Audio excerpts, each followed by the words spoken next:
Alright, so you can do anything you want, you're bound by nothing. What does that mean to you? I don't know.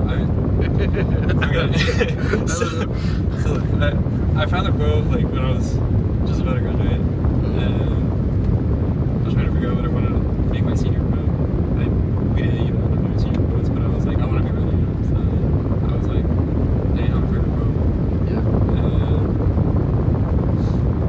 It was just one of my favorite actors, Robin Williams, and rewatching some of his movies, like Death by Society, and then I was watching like TikToks on it, and then I found this quote. Just that you are bound by nothing. It just hit me hard because I was So true.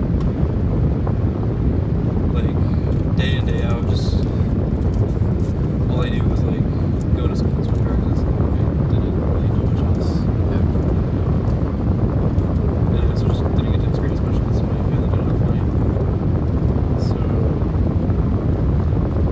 You feel like that world was kind of lost on you? Like you feel like... Because I mean like, you're a product of your environment. Everything that you experience, especially like in your formative years, that's kind of what you grow to know. So I think for a lot of people, the hard realization is that there's more to that. And I mean like, you know that there's more to that, but I feel like the gravity of how much more is something that's hard to grasp, especially as you kind of come up. And like, you know, you formulate under these like specific ideas. What did I say? Steve Jobs, as well as like Mr. Beast, said it really well as well.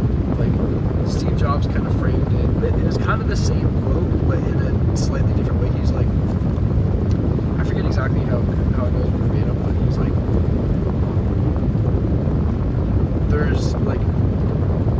there's no confines within life.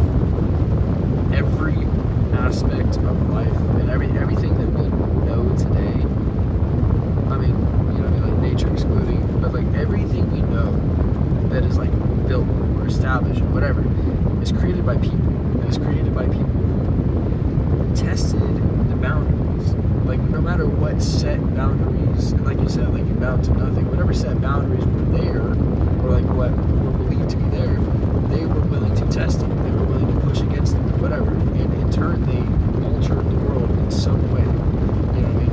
Like whether it be a huge innovation like the phone, like Steve Jobs. I mean that's one of the biggest like innovations, especially like today's technology, or like the car, or like anything like that. Like there really is no bounds. You can do anything if you set your mind to it. So I totally agree with that.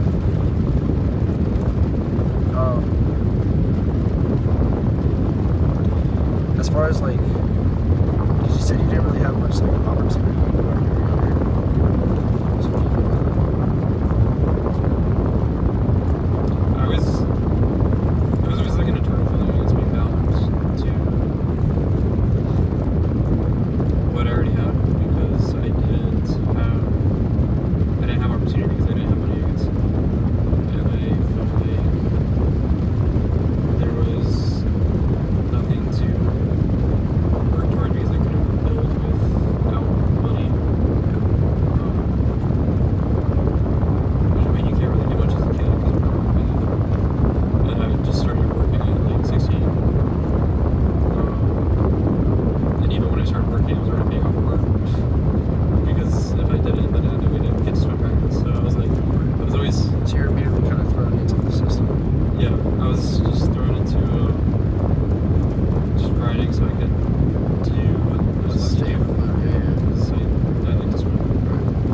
yourself of caring about other people's perceptions of you, it's very liberating in the sense of like it allows you to focus on who am I?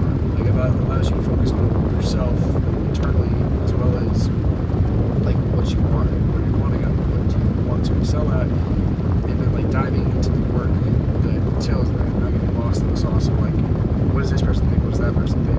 So we were talking about like social media, like having Snapchat, you know, Instagram, and all these different avenues where social media is just so prevalent and everyone is just at the tip of your fingers. So in turn, it makes it really hard to focus and really prioritize what you need to prioritize when you feel like you're constantly being pulled in every different direction. And that goes so much more with like YouTube and TikTok and all these different like platforms where you know it's so easy to find yourself doom scrolling. Because a big point too is that it's really hard to find your true path. It's one of the reasons why so many people in today's like society, especially like, around our age, like 20, like mid-20s, whatever, are lost, like super lost. They don't know what they want to do. But a huge reason behind it is because of social media, because of how prevalent social media is. Because you think about the core concept of it, it obviously like it ties to your algorithm, it ties to what you're interested in, it ties to like your interests, what you care about, whatever. So as you're scrolling through, and I mean, you know how easy it is to kind of get sucked into doom cycling and like scrolling, whatever. But as you cycle, it shows you things that you're interested in. So it might show you, say you're really into the gym. It might show you, you know, something that pertains to that you're very fascinated with. You know what I mean? That you're very interested in you know, whatever it is. And that might be something that you want to pursue. But if you continue down that doom scrolling path, it might show you something else, like cooking or something like that.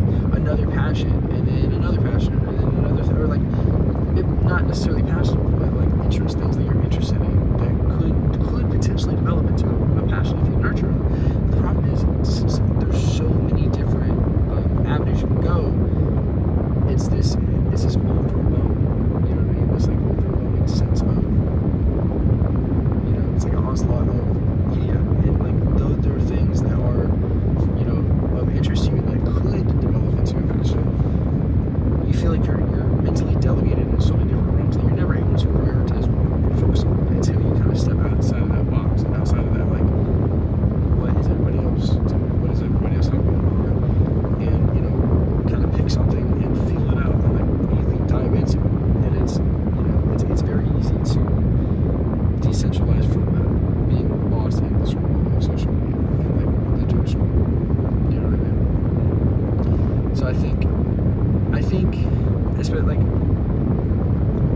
you know, they say it's never been easier to succeed in today's society because of how advanced technology is and because of the reach that we get with like social media and with other, you know, avenues like that. It's never been easier to succeed in society, but on the same token, it's never been easier to get distracted. It's never been easier to put it off, to lose like sense of direction, or to lose direction. Like that's the biggest way to put it, or like to not be able to find direction because, like I said, you're delegated in so many different avenues. And something that also internally happens, like speaking from personal experience, is whenever that happens and you're delegated in so many different realms, like scrolling through social media, it's very easy to kind of have that overwhelming feeling and continue to doom scroll, continue to kind of like,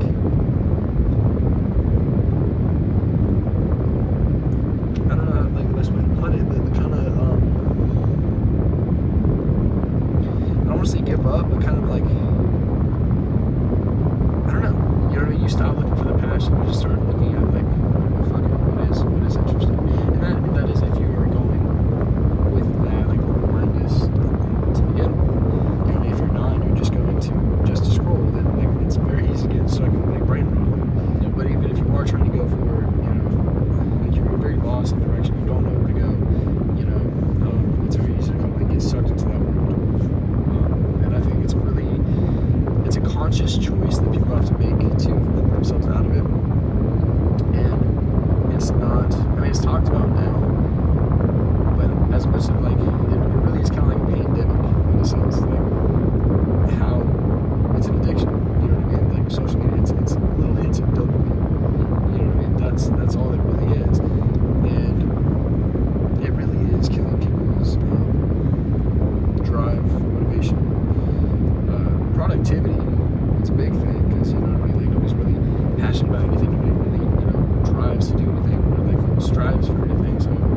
really don't. I don't get like that, so.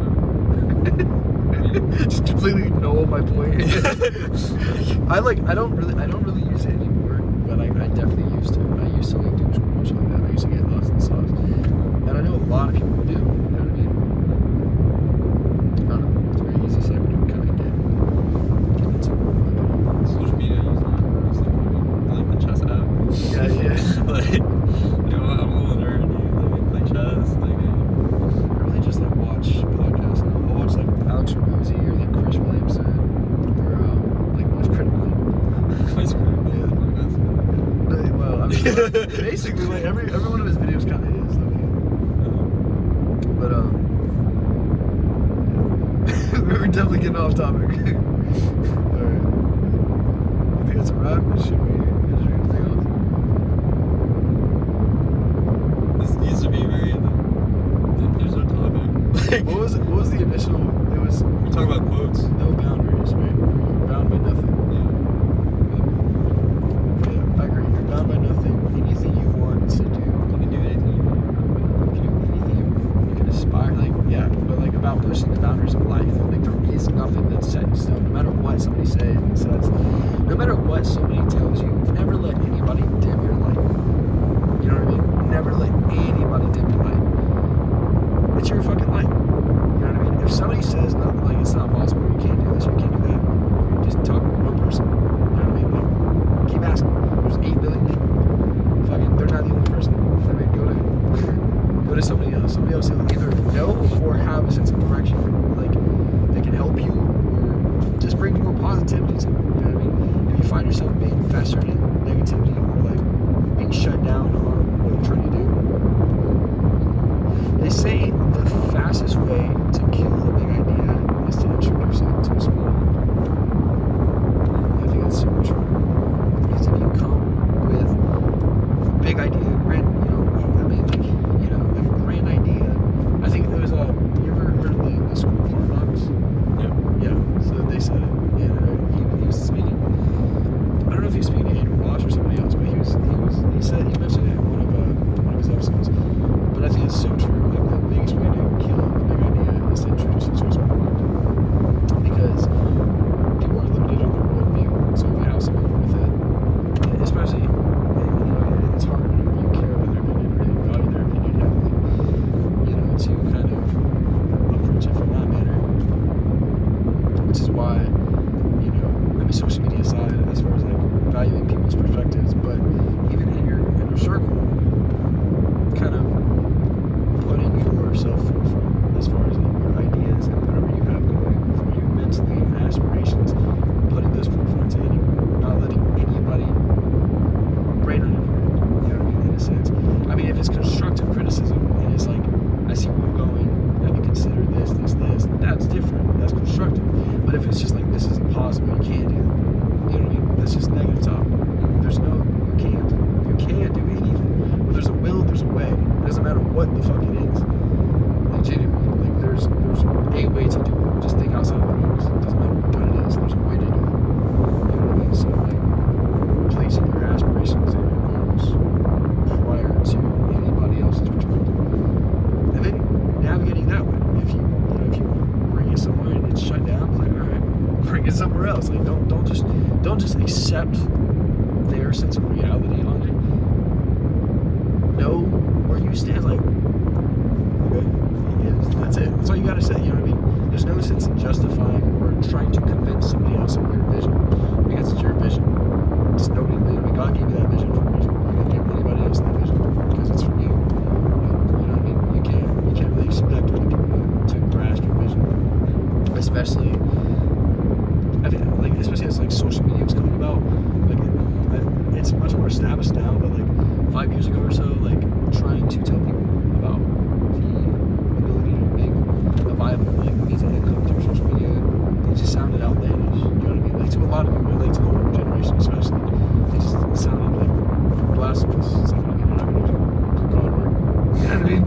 But like, yeah, for real though, really placing your aspirations and your goals in front of anybody else, because that is what you want to do. You know what I mean? They say you're crazy until you're a genius. Like whatever your goals. You know what I mean? Mr. Beast brain of salt, but that's fucking, it's true, you know? So.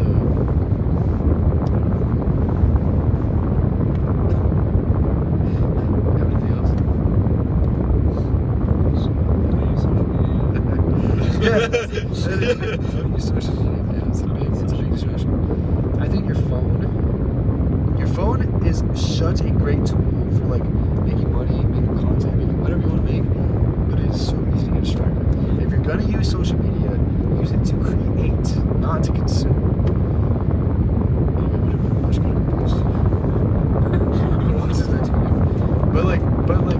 know what I mean? Yeah, prioritizing creating as opposed to consuming. Because whatever you consume, naturally you can't create. You can't innovate when you're actively consuming. You can obviously take things with a grain of salt, and it is good to get inspiration. You can't obtain information or constantly consume inspiration. Right. I just remember this one podcast I used to listen to. It was, since I'm a first generation student, I listened to this podcast with two Hispanic students that were in college. They were in their low 20s. They were our age, just talking about the same problems that we have, but also the problems that are specific to people who have parents that were born in the U.S. that they came. Yeah.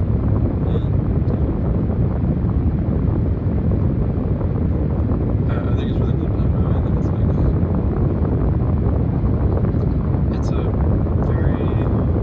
a really specific target audience that isn't really covered anywhere, because people don't really talk about being first generation.